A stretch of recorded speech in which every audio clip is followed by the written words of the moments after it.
you guys, it's Luke Rowe at God's Increased Garden. I decided to do another garden tour today. I don't know how long it's gonna be, probably around half an hour. Just depends on how many new things are here. So we are in a lull right now between two thunderstorms, so I'll try to make this quick. Hopefully we don't get caught in a downpour. Anyway, as usual, we'll start with the front garden. So we have here oxalis, or the other name for it is wood sorrel. They're starting to make their pods, and actually, if ever in the month of August, it gets hot, there's little seeds that will start popping out. I think these little seeds in here, they pop out at like 30 or 40 miles an hour, which is crazy. But yeah, these are edible. They have like a kind of like a lime lemon taste. I heard that you're not supposed to have a lot of them because they have something called oxalic acid in it, which some of the leafy greens like spinach I'm pretty sure do as well. So yeah, still edible though, which is awesome. And before I forget, I just wanted to tell you about how you can, if you're going into foraging or you're interested in foraging for yourself, how you get a good foraging experience in your own yard is basically just weeding out the ones that are not beneficial to your body and leaving the ones that are beneficial and that you're able to harvest. So that's what I'm doing. I'm leaving these ones and others that I'll be showing you today. But yeah, just leave the ones that you want to harvest from and compost the other ones. So I'm guessing this is, I think this was fleabane, I'm pretty sure. That's one of the flowers that I love because it flowers, it blooms in late summer and early fall. So it's good for the bees. It's like the last straw for the bees so they can pollinate them. Then we have plantain. I love plantain. And we also have this. I have no idea what kind of fungal thing it is, but it's like hollow. Very strange. Yeah, some sort of fungal thing. And here's one as well. It's not like a toadstool because it doesn't even have a stool to go on. But I just thought that was interesting. It's hollow too. I'm really afraid to open it because I think there's gonna be a putrid smell coming out of it. So anyway, and then we have violets. The leaves are also edible. I usually don't, they're a little bitter, but when I'm trying to blanch them, oftentimes they become very slimy and not really, I don't know. I just don't really like picking them. But it's good to know that they're edible. So if I have a shortage of something else, I'll pick them, and they're very compact, so you just have to like put your fingers around them and cut them. So it's pretty cool. And then the ornamental grass is like, look at me. It's doing so good. Getting bigger by the year. New growth is happening down here. So that's very encouraging, and it'll only get bigger and better looking, so beautiful. And that is from my grandma's house probably 6 or 7 years ago, I'm guessing. So that's cool. And then we also have these new types of flowers that I have yet to identify, but really cool, coming out of like a pod or something. Really amazing. Then this sow thistle went to seed. I kind of bent these down so the seeds wouldn't fly away somewhere else, so they'll be dropping right here. So yeah, that's cool. And before I forget, there's also these things coming outside of the main memorial garden. So we have like evening primrose, and the plantains were already here, but they're spreading as well. So it is encouraging, but it's also sad because when we mow the lawn, they're gonna be, you know, not the best condition, but it's okay. I have some in here. Evening primrose, popping its colors. I don't know what this is. Figure it out. Maybe it's a new forest green. Who knows? And then we have more wood sorrel. It's going crazy. Honestly, I'll probably not be picking from this for a while. But it's cool because if there was any other weed seeds that dropped from bird waste or wind blown, it would be very hard to germinate in this patch because it's so dense. So, and then we have this water pepper going crazy. I think it quadrupled in size from last year. So I'm gonna harvest that soon. Probably not this week. Probably when it's dry out, so it is able to dry better when I hang it up. And then we have some dock here. This is kind of overgrown, but the Rose of Sharon's are going crazy. Looking so beautiful, especially with the little water droplets on. The rose is, let's see, oh, it is still producing flowers, which is cool. I probably will leave this like this so we can have some rose hips in the winter time. Then I'll actually go to this hedge so you can see more different colors of the Rose of Sharon's. And again, like I said on the other tour video, we actually put this hedge up because we had so many baby Rose of Sharon plants that we're like, okay, we're just gonna make a nice hedge. It's a lot better than a fence, honestly. And has beautiful colors to go along with it, so it's a win-win. They're getting higher. Last year they were literally probably down here, but they're looking great. They just got trimmed, so they're looking pretty good. Yeah, and they're actually, oh, what is it called? Invasive. So make sure you have that in mind if ever you want to get yourself some and add it to your landscape. So yeah, and then we also have this plot. Really nothing's growing in here. Just I had to actually weed some crabgrass because it's gonna keep on coming back and it will spread very ferociously if you're not careful. So, and then we have the peony is dying out and the hostas, they're struggling still. There is some pretty good unbitten, not discolored leaves on there, but then we have, oh, this one forgot to get trimmed. Yeah, the Rose of Sharon's go, I think, one more tree or two more trees out there. Then the Forsythia needs to get trimmed very bad. It's on my neighbor's side, so it's not really my responsibility, but it's huge. Yeah, they're as along with like boxwood, they go crazy, so you have to make sure you trim them back. Then we have phlox. The flowers are almost gone. Stonecrop is doing good. It'll actually start flowering soon in the fall. These haven't bloomed yet, so again, the bees like cover them like crazy. Usually I just see honeybees on them, but yeah, just another great option for pollinators in your garden, even in the fall, you know. That's important.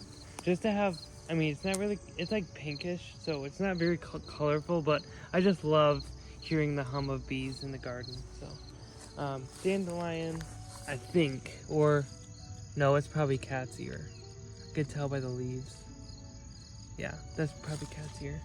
It's very easy to mix them up, honestly. And look at what we have here.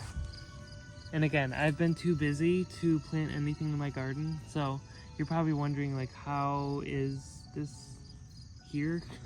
But again, I made this go to flower and it's seeding everywhere. So that's what these are from. They're all coming up from the seeds, and wait till you see the back. It's crazy. Now, since they're close together, I'm not gonna rip them out of the soil and space them out.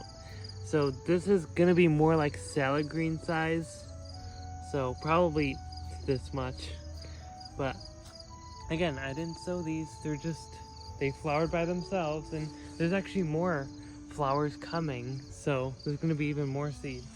And like, look at, yeah, they're all coming up. Well, not all, but there's just so many seeds going on the ground. You're just bound to have, you know, a lot coming. Oh, I forgot to weed this.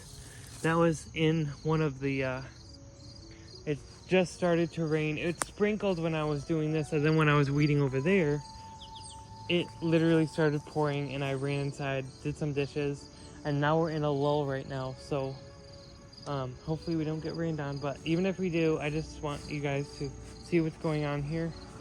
So we'll just hop over here. But yeah, look at all of them. Looking very good. I did weed out the cardoon and level these because I only like picking the big leaves.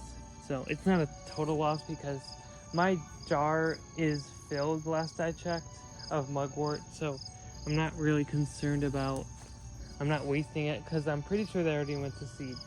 So, and I did leave this in the ground, so it's not like I killed it altogether. So, and this is what crabgrass looks like.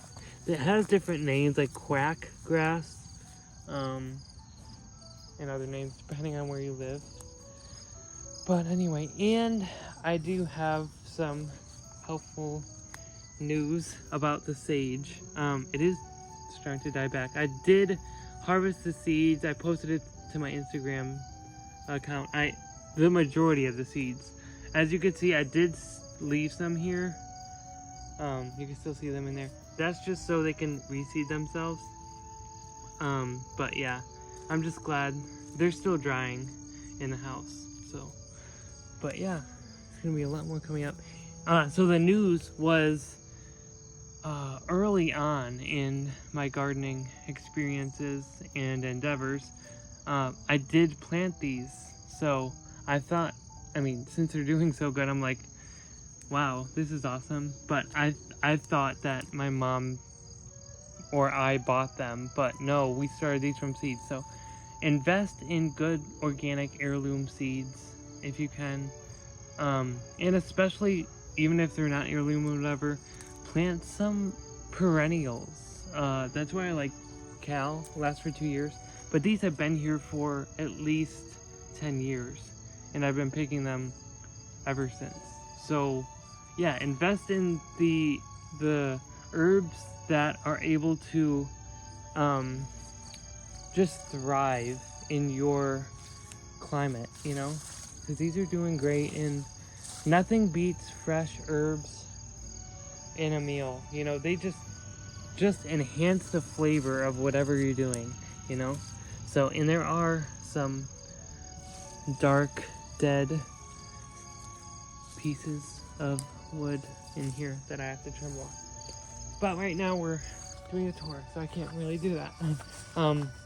So there's more wood sorrel in there. I do have to pick this lemon balm now.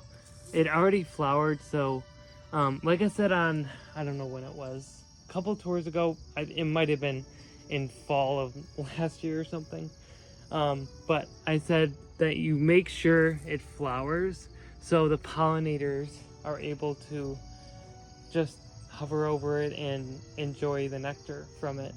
So that's why I'm gonna harvest that probably after this video, or maybe next week, because again, the leaves are very wet. So yeah, it's probably better to pick them when they're dry, honestly.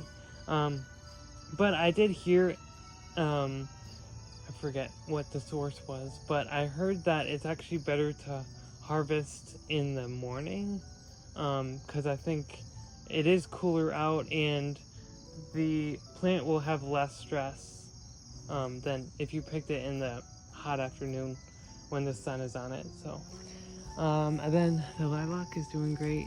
I'm still so sad that I didn't I came too late. I think it was in the May tour. I'm so mad at myself, but because that's like the best part of it, of seeing the lilac tree. But I still like the foliage. It's still nice. And it's a good shade tree, honestly. The lemon thyme is doing great. I haven't picked it this year, and I probably don't want to. I just want it to recover, honestly. This is all dead, I believe. Yeah, see? This is all dead. Now, it's probably one of two things. Probably stress. Maybe there's a disease going around. Maybe there's bugs eating the roots or something. But it is an herb, so it should deter a lot of bad, insects that would go after it. And then the second thing it might be is overpicking. Because right after I overpicked, I think it was last year or the year before, it started to turn yellow. But maybe a third thing is inadequate watering or irregular watering, where it dries out and then you water it, or you overwatered it. It could be so many things. So I just wanted to rest right now to see if it'll recover, which I think it will. We also have another south thistle right here, and it already went to seed. So hopefully I get to have some more foraged thistle leaves, maybe this fall, maybe next year in the spring, we'll see. And we also have, I think it might be wild lettuce. I don't know. I think it is wild lettuce. Or, no, it's not south thistle. But, yeah, it's some sort of in the lettuce family. So I'm gonna let that grow. There's more coming up, so that's awesome. And this is wild lettuce. Pretty sure. So it is going to flower as well. And I was very surprised that the flowers didn't close up before the rain fell, because they sense when it's coming and they close up. But I guess they didn't this time. But yeah, they're flopping over because of all the water on them. And I am also dealing with the vines again coming through the fence. I actually haven't checked in the back yet to see how it's faring, but it's coming from my neighbor's yard. There was actually one year where I put a board here, and it kind of worked, and it kind of didn't, because the vine would just climb over it, It was kind of annoying. And we also have a little milkweed here, which is cool. It hasn't flowered yet, but I'll leave that. I think that's it for the front here. Just so many things. So amazing. Oh, what was it gonna? Oh, there's just, like I said, there's just so many things that are coming up outside the memorial garden, like this. I have to look up what this is. I don't know if it's a type of grass or whatever, but it has like a triangular stem, which is pretty cool. And this crazy headdress. Oh, and here's the south thistle, or I don't know if they use the names interchangeably, south thistle and Canadian thistle, but I love this. Sometimes I put it with eggs or with meat, and it's just so good. So, I will want them. I don't know why they're already flowering. My guess is they got cut down recently, and they're just stressed out, and they're just flowering right now. Instead of, they are supposed to be like this tall when they start flowering. Like last year, they were taller than that fence over there before they flowered. But that's a sign of stress, and they just want to multiply their kind, because they don't know when the knife is coming. And it's the same with buying things at, the garden stores, when you don't have time, or you don't have the supplies to, raise your own plants in the spring and throughout the growing season. if you see, usually it's on like tomato plants and they're already flowering when they're like less than a half a foot to a foot tall, that's a sign of stress.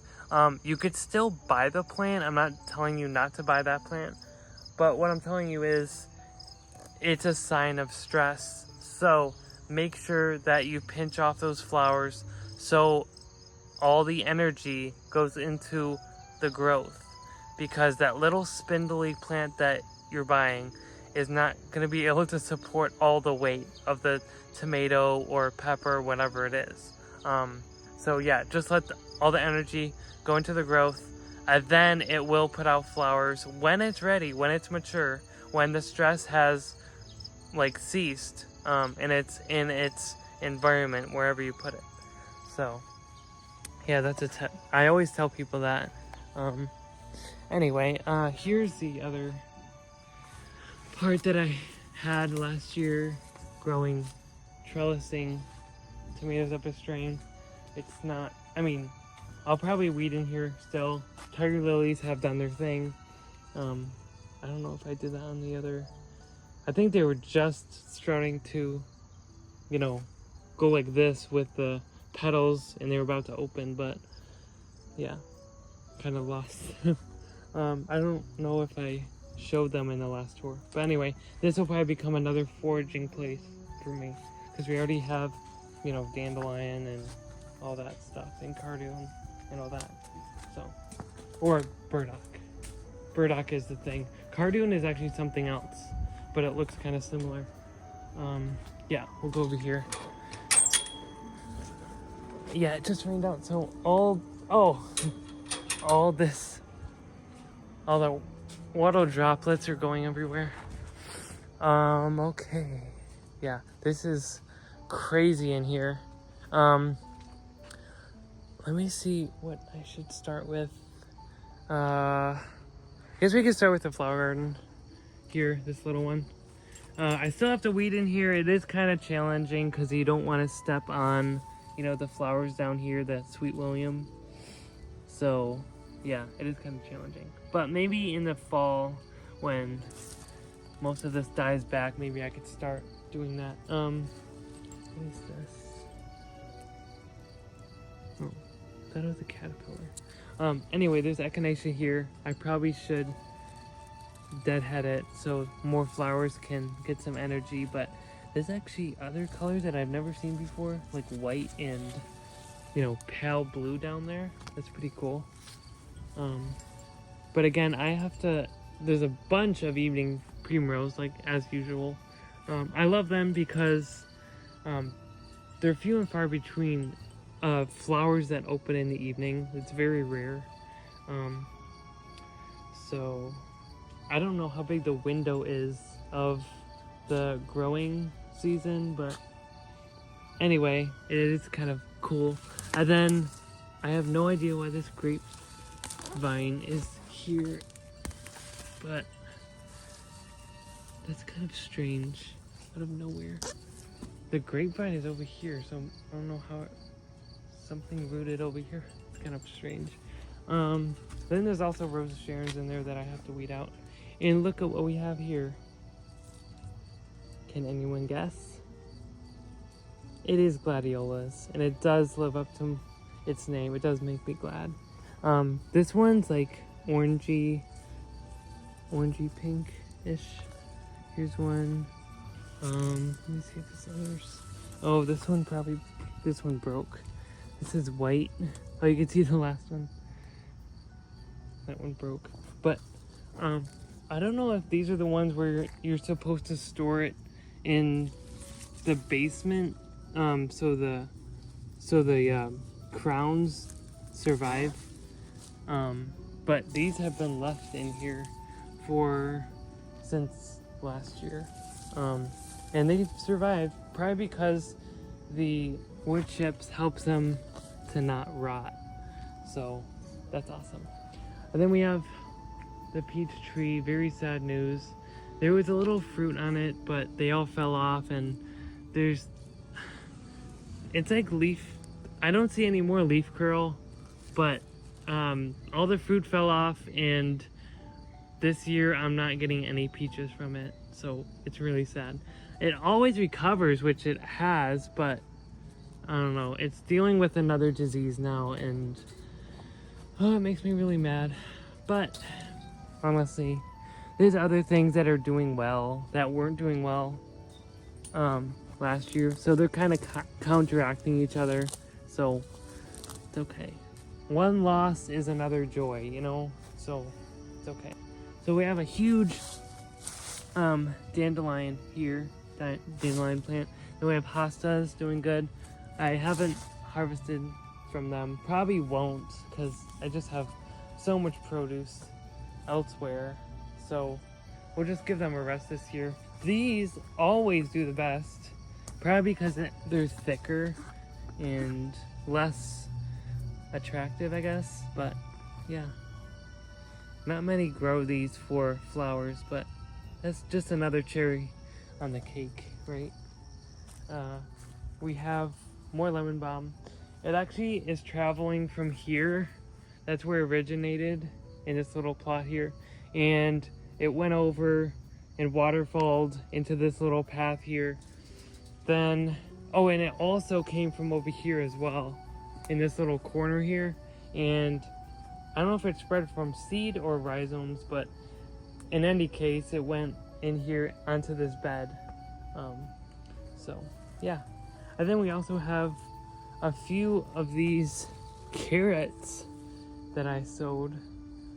They're going to seed as well, so that's very exciting. There's going to be hundreds, probably thousands of carrots coming up. So all the flowers are in their own little package and will drop when they're ready, or when God says. Another hosta. These are doing great. I think they're stressed because they're growing, but the leaves are just very small. So, but it doesn't look like they have any disease per se. So, yeah, they're in their own world, it looks like. Go over here, more gladiolas. I think these were red, but they have since died back almost. And they just too much weight. See, they bent the stem. There's newcomers here. It's more orange ones. Look at this, guys. Look at, it's another sage plant. That's from Home Save Seed. And I planted it last fall. It survived the winter, and yeah, here it is. I did plant rosemary and some other herbs around it, but they did not survive. Or at least I don't think they did. I don't see them. They probably rotted. Anyway, this is just another thing where when you save seed and from your plants, that plant is gonna grow a lot better than stuff that you buy online and at the store, because they know the environment. They're used to the temperatures and everything that's involved in your climate or even microclimate. I say microclimate because there's a lot of times where you could be in a little spot and they have totally different, rain patterns and all that. Whereas like 5 to 10 miles up the road, they have a whole nother thing. We have a lake not too far from here, and sometimes we have lake effect rain, lake effect snow. Other times, everyone else is dealing with that while we're just in our own bubble, not having to deal with that stuff. So anyway, just another thing where it's good to save your own seed, and this is visible evidence that it works, and they grow so much more healthily when you just save your own seed. And yeah, it's perfect. And you're saving a lot of money too, because with those three, I could literally just, if this was flowering right here, literally there would be thousands and thousands of seeds, and in each packet there's probably only at the most 50 seeds, probably 25 to 50 seeds, and that's a lot of money that you're saving. So it's, yeah, honestly, why would you not save your seed? And just, it's just so easy, you know? So yeah, honestly, we have more collards here. They're on the main stalk. This one's actually growing from like the base of the stalk. But yeah, all this is seeds, and they're gonna start coming up probably soon. Again, I bend it back so it's not on the path, and so it all kind of sows in the same spot, in the same bed, you know? So yeah, awesome. It also reminds me of the verse, I don't know exactly what book it's in, but I think it's in the Torah, where one of God's laws, I think it was on the 6th year or something, I don't know specifically, but he was like, you guys can only eat what grows of itself. And that's what this year is kind of, you know, I'm not sowing any seeds, I'm letting it go naturally. That's what it meant, for it to grow of itself, because it's doing its natural thing. And then here's the really cool, unique hosta that I love. Once I saw it, I was like, that's a winner. It's so cool. This one's doing a lot better than last year. Look at that. And I did pick it last year, but I think it really stressed it out, and the leaves are not looking too hot. So again, I just want them to rest this year, and maybe I'll start harvesting them next year. But I just want to give them a little rest, you know. And they are looking better. The bottom leaves are getting slug bitten because the slugs love them, but overall they're looking pretty good. So, and especially this one, it's multiplied. I think it's gone into 2 or 3 plants now. They will get bigger and bigger. They'll make their own, what are they called? I'm trying to think. There's a word for the things, but it's not coming to mind. But they'll multiply themselves. So cool. I think that's that for this section. Yeah. Now, oh, and yeah, there's another branch growing, but again, it has a disease. A lot of them, actually all of them, on the tip of the branch, all this is just like disheveled. So I don't know what to do. I'm just gonna wait it out. I don't know what. I'm not really good with fruit trees, but there's always room to learn. So that's what I'm doing. Let's see. Here's more hostas. Let's go in here. There's a lot to see in here. Oh, if I can open this. There we go. So in here, we have, these are actually edible. These are dock seeds. Usually I put them in my cereal. They are a very good addition. I love it. Trying to think what this is. This is a new plant too. I have no idea what this is. I have to look on my plant ID app and see what it is. It's very cool. Hopefully it's edible. Really cool. So I'm gonna leave that. It's kind of like a creeper. So yeah. This grass is going crazy, but I love this kind of grass. It doesn't spread like the crabgrass. I just leave it for like ornamental uses. It's kind of cool. But these are all mostly dishelled. This one isn't, but most of them are open here. So all of them have gone down, and look at thousands of seeds germinated by themselves. And then we have a volunteer potato here. He's just like, hello. And this is part of it too. Just like, hello guys, I'm here. That had to be from at least 5 years ago, because I haven't planted potatoes probably in that long. There's more Rosa Sharon seedlings. This is what I mean, guys.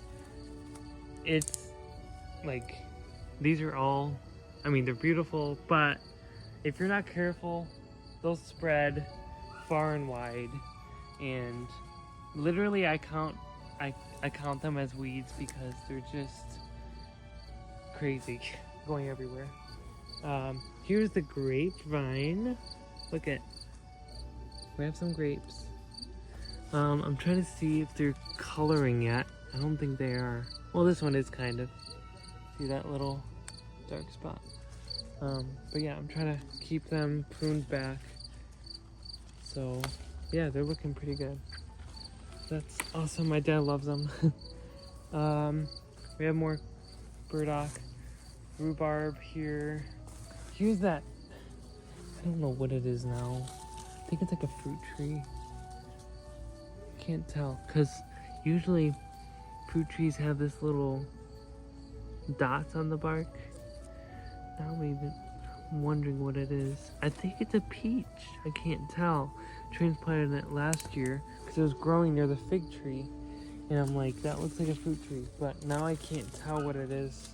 So anyway, and this evening Primrose decided it would be a good idea of going through the fence and going in my way. So whatever. Collards, like every step you take, there's kale seedlings everywhere. It's awesome though. Here's, again, these are, I don't think these are flowering, but there's a different variety. I can't think of the name of it, but really cool colors of kale. I don't even know if I have seeds still for that. Here's rhubarb. I only picked probably 3 stalks off it because it's its first year. So here's the white rose. It did look like it had one flower. I'm gonna let that hip up. But yeah, it's growing by leaps and bounds. So that's very encouraging. Here's more hostas, rose, more burdock seeds. Or not, dock seeds, I mean. This is an experiment. It's probably not gonna work, but this grapevine going along the ground, gonna climb the fence, going all along here. So that'll look pretty cool. Gotta weed these, all these ivy, whatever, is going everywhere. So more hostas. This one, especially from last year, has just gone amazingly. The growth is just crazy. Just like the other one that I showed you, kind of the same color. Wow, it's looking great.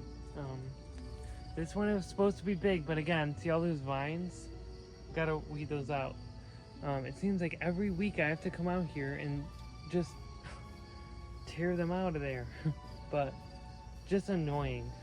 So maybe I should put a board up over there so I don't have to do this all the time.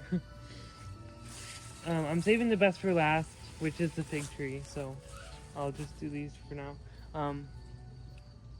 White flowers you see there are more marjoram. So, and it's spreading as well, so I have to cut that back. So you're not only trying to let it stay in its own zone, but you're harvesting it at the same time. There's also mint here, also a bunch of seedlings of, what was it, Chinese cabbage. See, I see some there growing. Who knows, they might survive. Iris dying back. Solomon seal, looking pretty good, a little bug bitten. That compost pile has halved in volume over the course of a few months. So the heat is getting trapped in there and it's doing its work. So that's where most of the garden weeds and stuff go to. So, and a lot of them in the front yard, I'm actually just tearing them out and laying them right on the soil and letting them decompose. But you have to be careful because a lot of times they can reroot in the soil and cause a lot of problems, and basically you're just spreading the plant and it's like you didn't even weed. So just be careful when you're doing it. you can try to make a heap and it might, like, you know, I don't know what you call it, just like heat up and kill them, you know. I think this is the last thing, but this is crazy, y'all. Look at how tall it is. It's going crazy. I talked to a bunch of people and they're like, I tell them that I have a fig tree and they're like, oh, that's cool. And I tell them that it's actually in the ground and they're like, in this climate, like, this is a tropical plant.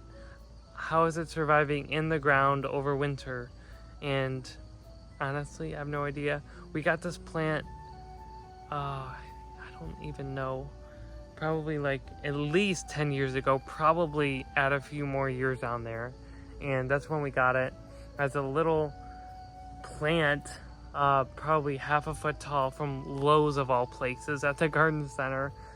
And through the years it just kept on growing. And like I always say this on every tour, but I've almost killed it tons of times, but new growth just comes up and it just keeps on growing. The issue I've had is pruning. You can still prune it, but if you don't prune it right, then again, it'll stress it out and might kill it.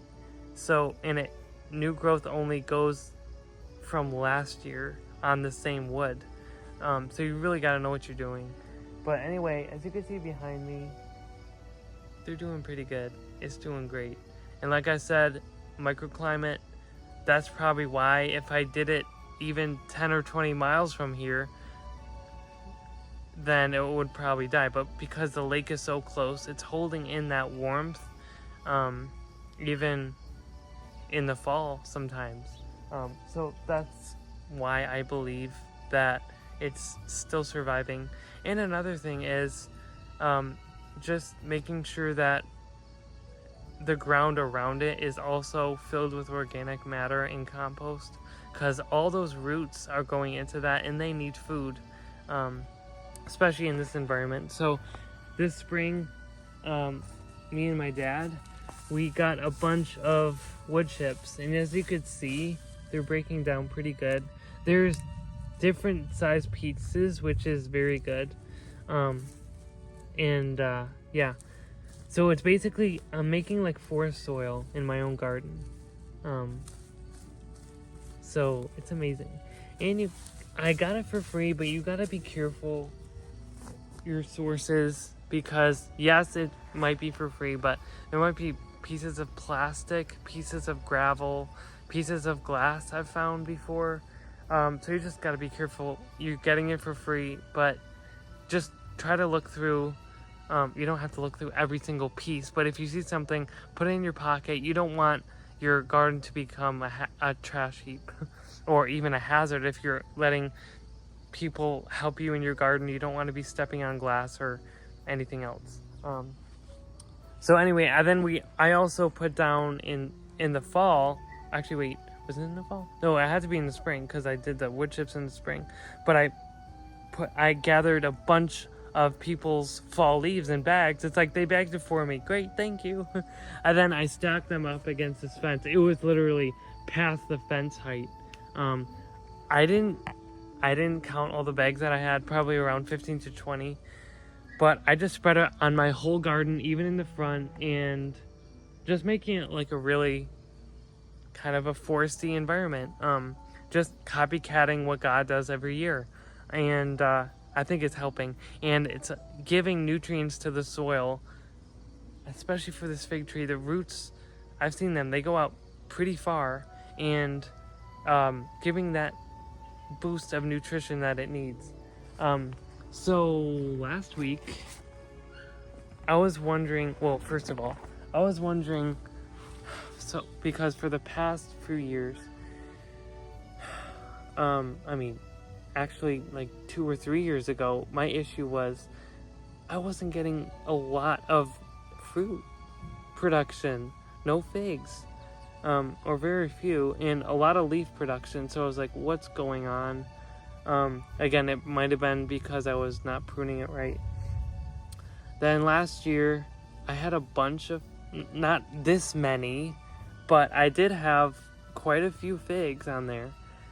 And then in the fall, they weren't ripe, so they just rotted away. Even after the leaves fell, they weren't ripe and they just fell. And I mean, I decided to cut them up and use them as a chewy snack in my cereal, but I mean, the flavor just wasn't there. They weren't ripe. They were just white all the way through as you cut into them. So this year, I really wanted to get a handle on making sure that I got ripe fruit. And there was one year where, I mean, I had no idea what I was doing, and I forget if I pruned it the previous year, but anyway, I had a bunch of fruit, and they were ripe, and they were black, and they looked good, and they were really, like, they were so good. And I miss making my fig ice cream. So I was really bummed last year, and the year before that, and the year before that. I think it was in 2020, I believe, where I got that harvest, like handfuls and handfuls of ripe, huge figs. So this year, I'll show you what I did. I looked up this guy, and he had a bunch of potted fig trees, and he was telling me, okay, how do you make all the energy go into fruit production so you're not dealing with like fruit that's not ripening? Like, that's why you're growing this for. You can also eat the leaves, but like, I'd rather have fruit, honestly.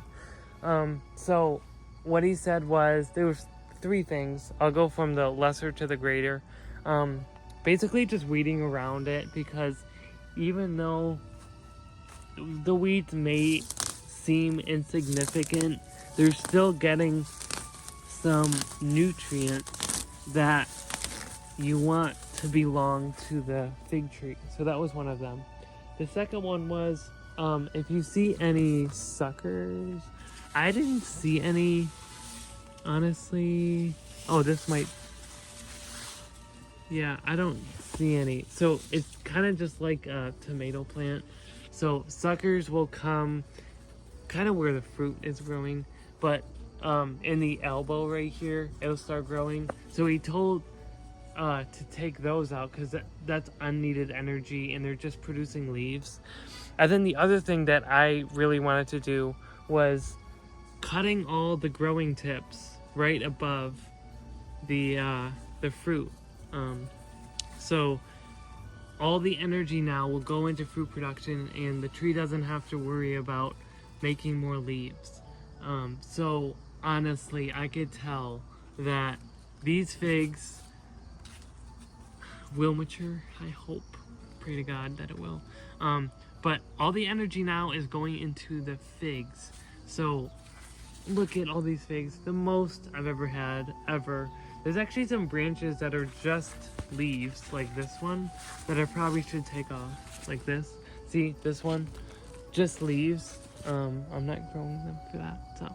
And it's growing so tall, it's crazy. There was one year where I was in Georgia, visiting my sister, and there was some, like, growing there next to their, like, front porch. It was so tall, and I can't remember if I saw figs on it. I don't remember. I know it was in the summer, but yeah, just seeing that was so cool. Seeing it so tall, and this is on its way to becoming a big, huge tree. I've tried to propagate it, but it's not really working, and all of them were basically rotten, so it was just a big mess. But anyway, so that's the whole deal with the fig tree. So yeah, we have another storm coming right here, so I think it's perfect timing to close this show out. But thank you guys so much for watching. Yes, I'm so glad that you came along. If you're still watching, hopefully you still are, because you missed out on something if you haven't. But honestly, thank you guys so much for watching. And if you haven't already, make sure you like, subscribe, and share to my channel. I try to put videos out every week if I can. Like it says below my profile picture, not all videos shared are present. This one is. It is August of 2024. So this is coming out presently, but there's others. I have an album on my iPhone that has like 70 or so videos that I posted on Instagram but haven't posted on my YouTube channel yet. So those will be going out. I'll try to do weekly. Sometimes I forget, so just pardon me for that. But yeah, it's gonna be awesome, guys. So thank you guys so much for watching, and I'll try to do another video next month if I can. Sorry, I don't have an exact date for you guys, but I know it'll be next month, Lord willing. So I'll see you guys next month. So I'll see you then. Bye.